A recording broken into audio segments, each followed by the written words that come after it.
Bonjour à toutes et à tous, je vous retrouve avec grand plaisir pour une nouvelle vidéo qui va traiter du vertex. Le vertex est un point fictif qui se situe sur l'écliptique, qui a été découvert par John Draw, électricien de son état et passionné d'astrologie. Et on nomme aussi ce point l'axe électrique, vous comprendrez aisément pourquoi. Le vertex indique les relations que l'on attire à soi.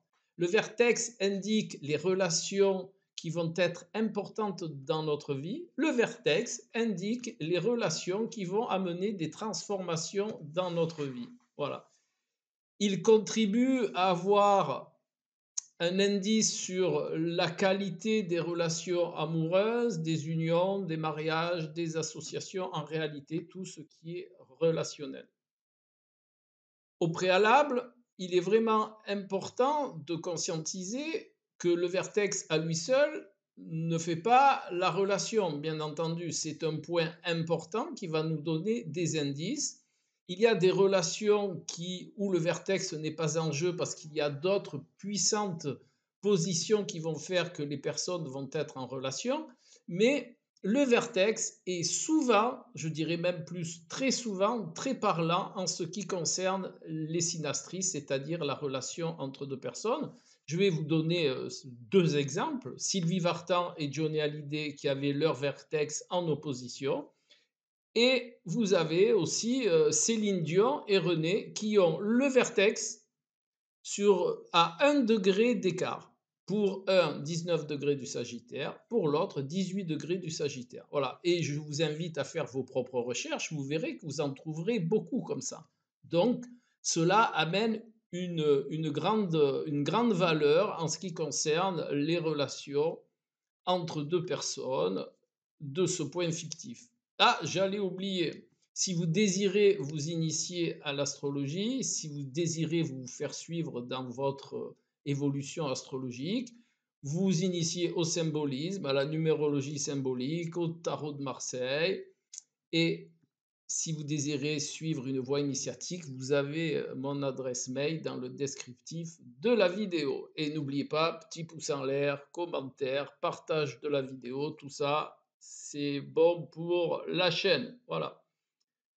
Comme je vous disais, le vertex, qui est qui va attirer à vous les rencontres importantes, est souvent un indice d'évolution.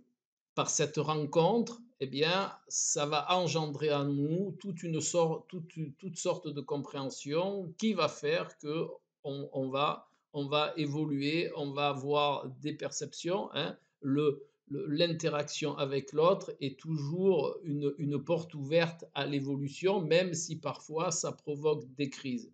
Alors, le vertex, bien entendu, il est à étudier comme un autre facteur du thème. Hein. Comme je vous l'ai dit, on va regarder ces positions. Je vais vous donner quelques exemples. Si vous avez un vertex en maison 5 et que vous avez, par exemple, comme René et Céline Dion, eh ben, vous avez une conjonction de vos vertex, eh bien, vous allez vous retrouver en maison 5, vous allez vous retrouver sur la création, sur l'intérêt que vous portez aux enfants ou au sport ou à la spéculation. Si vous avez les deux vertex qui sont en relation dans la maison 6, eh bien vous allez avoir un intérêt commun en ce qui concerne le travail au quotidien, peut-être la santé, la diététique. Si c'est en maison 7, eh bien là, c'est encore plus marquant. Hein, vertex, et les deux vertex en maison 7. Alors, je parle des deux vertex, bien entendu, dans une synastrie. Hein, voilà. Ou même une opposition des deux vertex.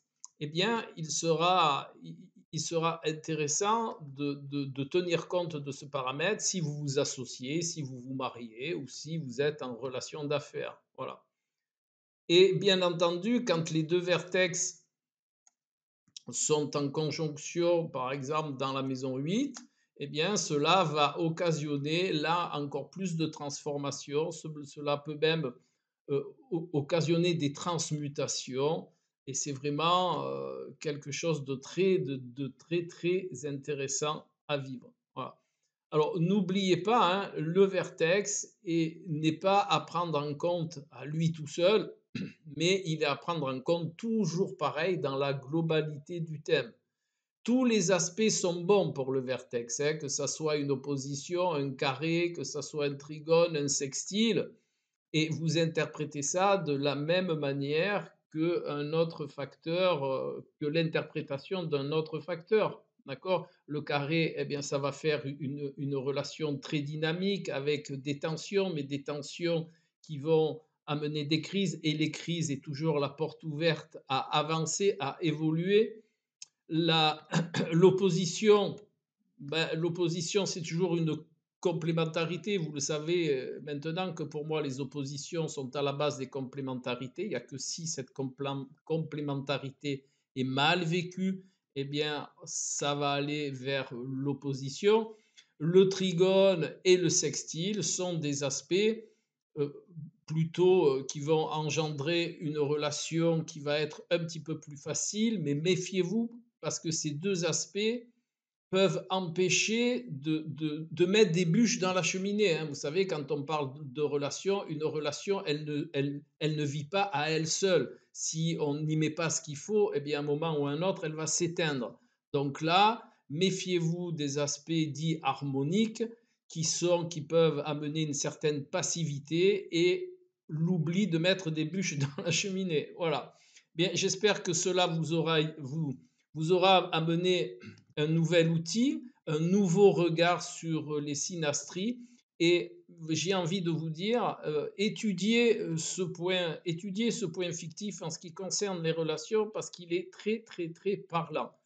Voilà. Eh bien, faites-moi vos retours, hein. Laissez des commentaires si vous avez déjà utilisé, si vous avez validé cette information ou sur quel questionnement ça vous ouvre.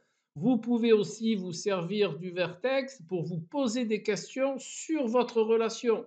Vous regardez la relation qui est entre les deux vertex, ça va vous donner des informations pour mieux vous positionner dans votre relation. Voilà. Eh bien, je vous retrouve tout bientôt pour une autre vidéo. Au revoir.